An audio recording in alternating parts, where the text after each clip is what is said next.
হজরত মুসা আলাইহিস সালাম একবার আল্লাহর সাথে দেখা করতে গেলেন। তো যাওয়ার পথে আল্লাহ সুবহানাহু ওয়া তাআলার সাথে দেখা করার জন্য উনি কিছু প্রশ্ন চিন্তা করলেন। তো পথের মধ্যে উনি হাঁটছেন, একটা পিপিলিকা তাকে কামড় দিয়েছে। কামড় দেওয়াতে উনি খুব কষ্ট পেলেন। তো একটু দূরে যেতে যেতেই উনি দেখলেন যে অনেক পিপিলিকার সমারোহ এক জায়গায় জড়ো হয়ে আছে। তো মুসা আলাইহিস সালাম চিন্তা করলেন যে আমাকে এই পিঁপড়াটা যেহেতু কামড়িয়েছে, অনেককে কামড়াবে, সে পায়ের পিষে সব পিঁপড়াকে মেরে ফেলল।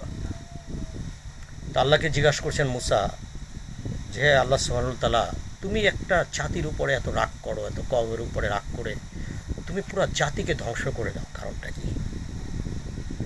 তো আল্লাহ বলল যে দেখো মুসা, তোমাকে একটা পিপিলিকা কামড় দিয়েছিল, একটা পিপিলিকা, তুমি পুরো পিপিলিকার বংশকে নির্বংশ করে দিয়েছো।